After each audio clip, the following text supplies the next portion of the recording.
quando a gente se depara frente a uma demanda, né, uma escolha entre fazer algo do zero ou pegar ferramentas, técnicas, enfim, serviços prontos para compor essa nossa solução, a gente precisa levar em consideração algumas coisas antes de escolher, né? A gente precisa olhar para alguns aspectos aí bem interessantes e que podem fazer a diferença na hora dessa escolha. O primeiro ponto que eu traria aqui é que antes de você conseguir escolher entre um ou outro, você precisa ter como requisito um pleno conhecimento da solução ou do produto, né, da demanda que você tem para resolver.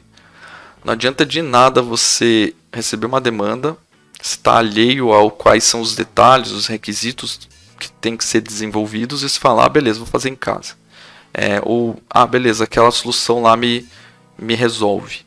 Não, porque você nem analisou o que você tem para fazer. Né? Você tem que ter uma profundidade. E essa profundidade é tanto técnica quanto de negócio. Então, técnica por quê?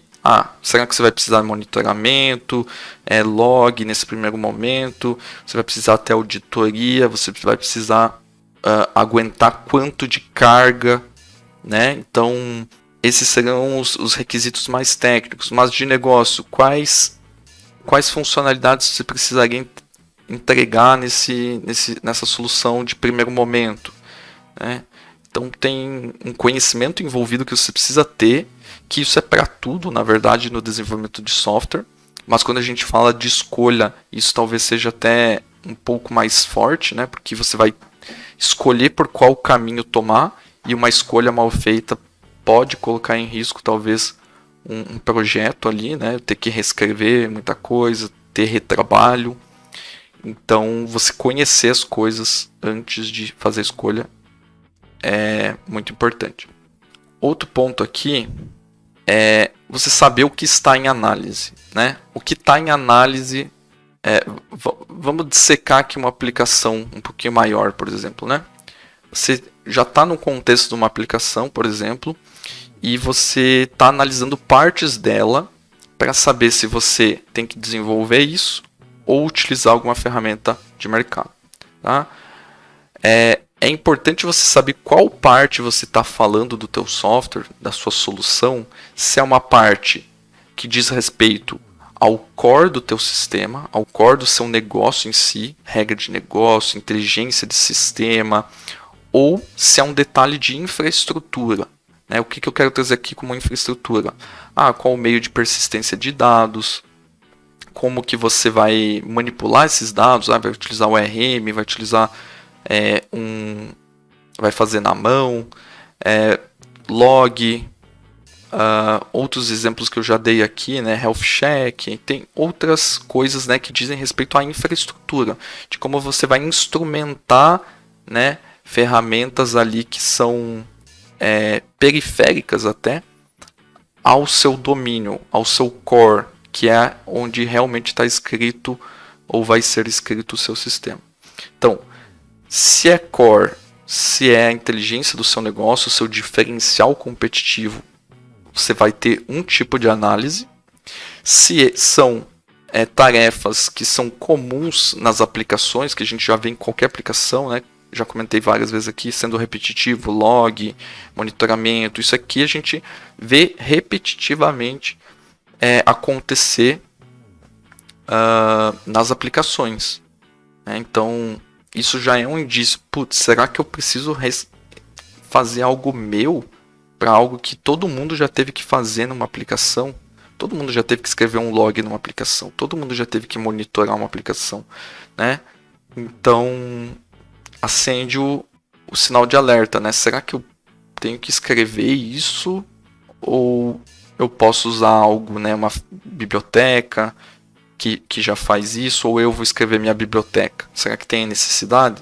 Será que eu sou tão diferente do mercado que eu preciso escrever um framework para mim, um RM, alguma coisa assim? Né? Depois a gente vai entrar nas vantagens e desvantagens, tá?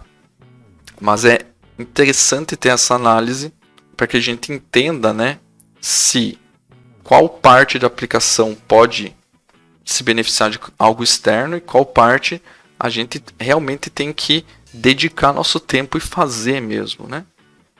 Então, fica aí um ponto muito importante.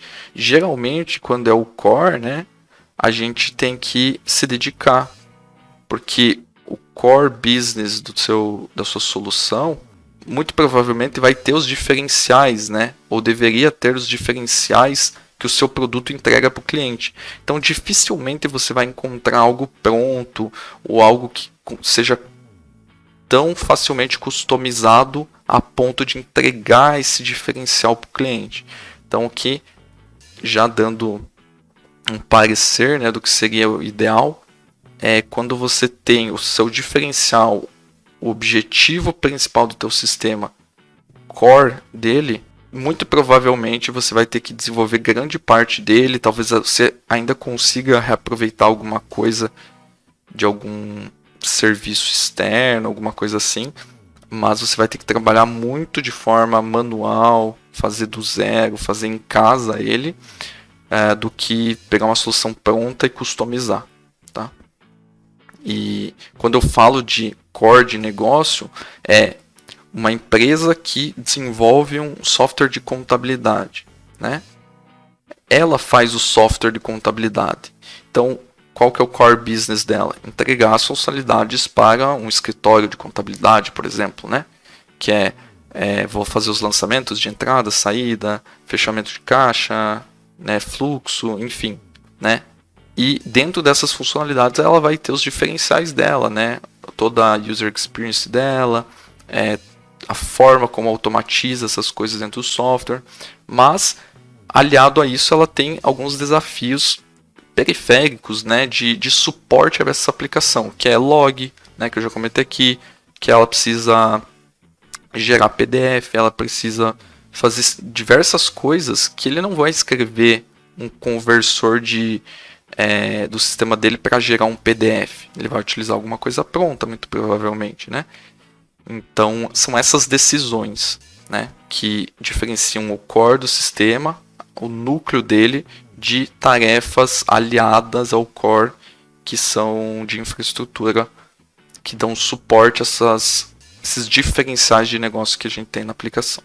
Qual que é outro ponto que a gente precisa levar em consideração no momento de escolher, né? Pegar alguma coisa pronta ou fazer do zero? A qualificação do time, né? Então, a qualificação do time é importante por quê?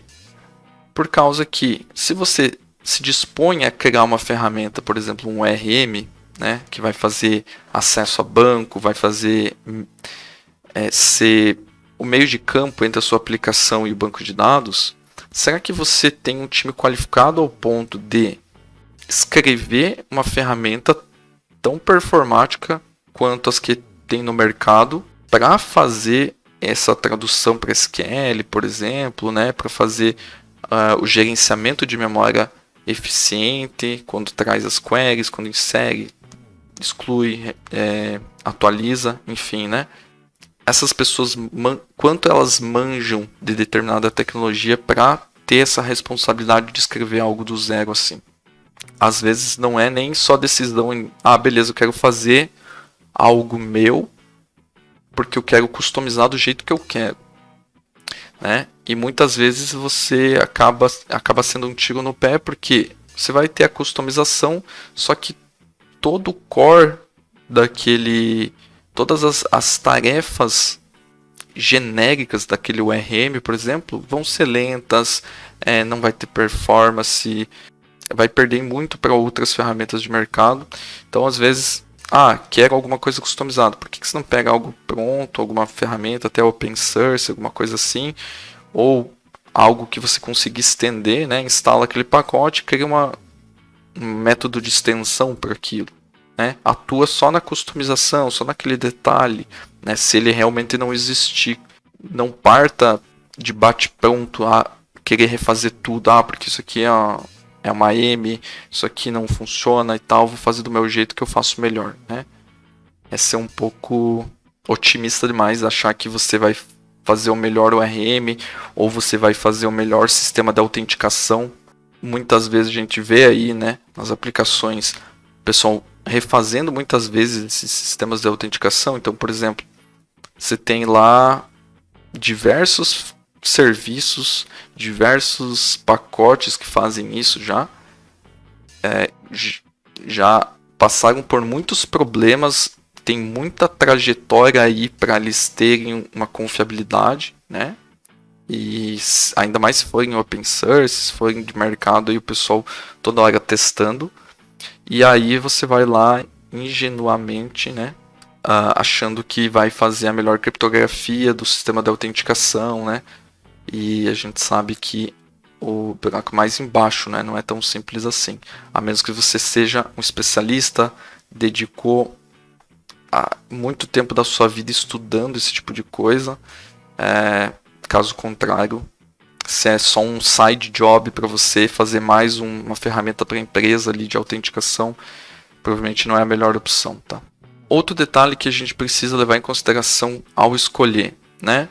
Você tem a variável custo de algo que você vai pegar pronto versus o tempo de mão de obra da pessoa que vai fazer algo em casa, né? Então você tem dois indicadores aí que, convertidos em dinheiro, né, a gente consegue comparar. Só que muitas vezes isso não é feito, tá? Muitas vezes isso não é levado em consideração. Então, às vezes a pessoa olha só o preço de algo que ela queria pegar pronto, vê que talvez seja muito caro, né? Ou, nossa, que caro que é isso para eu pegar pronto funcionando uma boa ferramenta. Mas aí talvez a pessoa demanda do time, que nem é o foco do time, fazer determinada outra coisa, né? O sistema de autenticação, por exemplo, que eu comentei. E aí o que acontece? Você investe tempo dessa pessoa fazendo isso, ou das pessoas fazendo isso. E um erro muito comum é esquecer de fazer esse cálculo de quanto custa uma pessoa ou N pessoas alocadas fazendo aquilo versus o custo que você viu lá na internet, viu da ferramenta, né? Falta muitas vezes converter essa medida de tempo barra, né, valor hora da pessoa ou das pessoas para o custo que se viu na internet, né? Então, às vezes só por não ter feito essa conta, parece muito mais barato fazer em casa. Mas eu vou te assegurar que se você quiser fazer algo tão bom quanto, se você conseguir fazer algo tão bom quanto algo que está na internet, lá uma ferramenta consolidada já, com certeza vai ser mais caro, tá? Assim, as ferramentas que a gente vê hoje, né, elas não são vendidas com o valor de todo o tempo investido para construir aquele produto. Com certeza não são, porque senão seria um valor exorbitante, muito difícil de ser contratado. Então eles diluem isso para ganhar na quantidade, né? Se você não fizer essa conta do tempo que você teria para desenvolver em casa, né, o custo homem, né, custo de mão de obra, aí você tá lascado, tá? É muito difícil você conseguir chegar no valor, né, desenvolvendo em casa, chegar num valor próximo ao que você viu lá numa ferramenta consolidada. Então tem que ter essa noção de converter, né, as medidas ali, os valores, e conseguir extrair quanto que custa um funcionário, quanto que custa o valor dele aí para desenvolver algo que já tem pronto, tá? Outra questão aqui que a gente deve levar em consideração ao escolher, tá? E aqui não tomando partido, né? Mas é uma boa pergunta para você se fazer, né, no momento da escolha, né? Até que ponto terceirizar é vantajoso para o seu negócio? O que você está terceirizando, né? Como que você está terceirizando? Será que você está terceirizando uma operação, né? Está utilizando um serviço que é fundamental para o seu negócio, que contém inteligência, contém estratégia do seu negócio e está sendo terceirizando isso? Ou você está terceirizando apenas um detalhe de infra, que nem eu acabei de comentar, né? Uma ferramenta de monitoramento de log e tal, né? Não contém ali, não estou montando a minha estratégia em cima de um sistema pronto. É uma pergunta para se fazer. Isso se corre algum risco em terceirizar isso ou não, né? Até para fazer um pouco o caminho contrário, né? Não é que sempre você utilizar alguma coisa de mercado vai te favorecer. Pode ter casos que isso seja vaze alguma coisa estratégica tua, enfim, aquela empresa que você está contratando, às vezes é uma empresa menor, ela pode vir a ser um concorrente seu, né? Então tem vários pontos aí que tem que serem analisados também. Então é uma pergunta que é legal colocar na lista de perguntas quando você está analisando isso. Tem outro ponto que eu acabei já falando, né? Que a gente precisa levar em consideração no momento de escolher, que é a capacidade, a qualidade que o meu time tem em desenvolver algo que não é muitas vezes não é de domínio deles, né? Vai lá fazer uma ferramenta para acesso a banco, vai fazer uma ferramenta de automação de algum jeito, essa automação fica meio capenga, não é tão boa quanto poderia ser. Então, olhe para a capacidade, para a qualificação, né, a expertise do seu time. Será que você está aproveitando eles e direcionando eles para um foco correto, ou está perdendo tempo, né? Perdendo a qualidade que eles teriam para desenvolver outra coisa para fazer algo que eles nem sabem muito como funciona, né? Então, outro ponto aí para avaliar. Outro ponto que você precisa levar em consideração hoje, né? E não é de hoje também, né? A gente vê no mercado aí um movimento muito forte de tecnologias low code e no code, né? Então isso pode ser que chegue a interferir, né, a influenciar na sua decisão. E como eu falei, dependendo da demanda, dependendo do prazo que você tem, da complexidade que você tem para fazer alguma coisa, talvez utilizando, né, alguma ferramenta de low code, né, que você escreve, vamos dizer assim, pouco código para entregar alguma coisa, ou no code, quando você não tem código envolvido, pelo menos você não mete a mão ali muito em código, você simplesmente opera algum tipo de ferramenta, pode facilitar muito a sua vida, né? Principalmente quando você tem esses prazos que eu comentei. Por exemplo, low code, né? A gente tem uma ferramenta lá no Azure, né? No Microsoft Azure, a nuvem da Microsoft, por exemplo, que é o Logic Apps, né? A gente tem outras também, né? Mas citando aqui o Logic Apps, ela é uma ferramenta basicamente de criação de fluxo, né? Onde você consegue, através de conectores, fazer um fluxo de uma aplicação, de integração entre aplicações de forma muito fácil. Então, por exemplo, você precisa ficar olhando para uma conta de e-mail.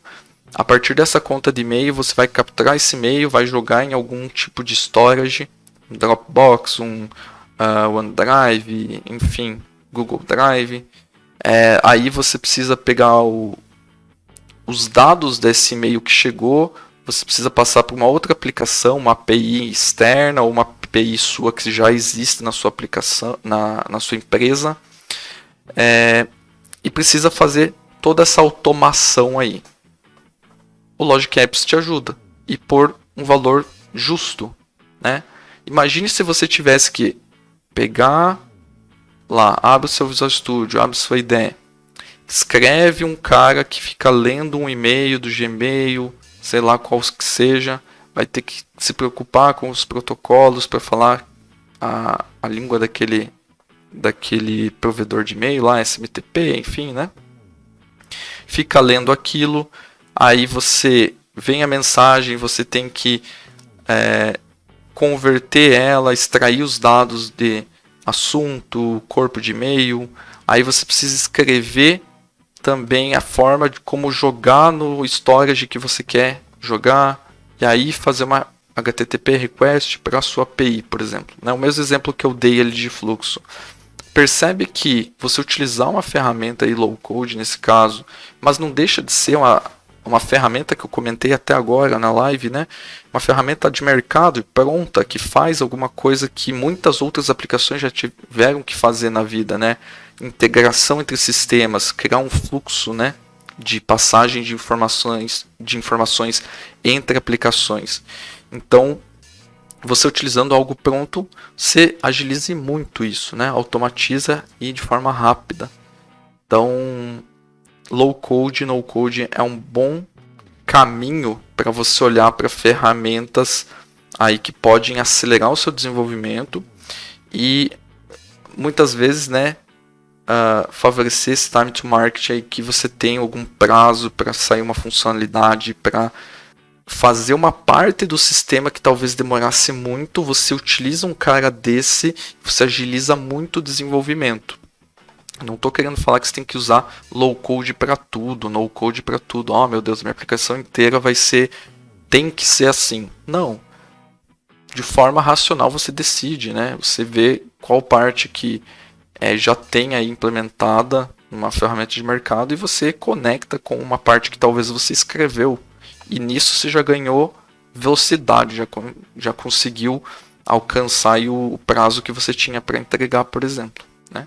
Mais tarde, se isso se tornar obsoleto, aquela ferramenta não servir mais, ter que customizar muito ela, ou mudou muito o escopo do projeto, e aí surgir a necessidade de fazer algo do zero, beleza, faz lá.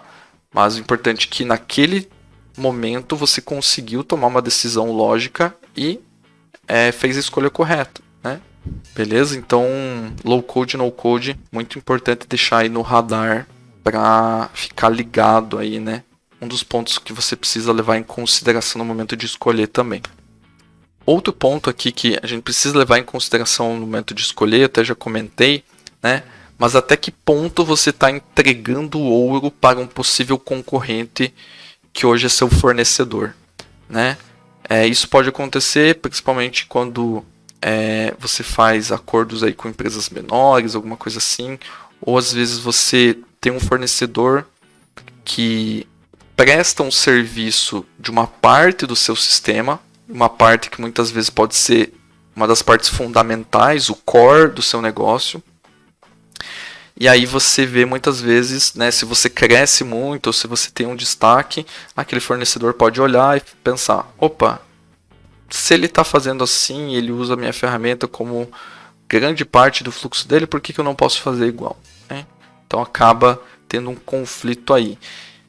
E nesse ponto é muito importante você levar em consideração, será que eu não estou terceirizando muito a parte de inteligência de negócio da minha solução, né? Será que não tem algum risco? Como que eu posso me proteger contra isso? Enfim, é um ponto importante aí, um sinal de alerta para você ter também na hora de considerar essas escolhas, fazer em casa ou terceirizar, né? Estou provocando alguns itens aqui para que isso fique no radar de vocês e seja interessante considerar no momento da escolha.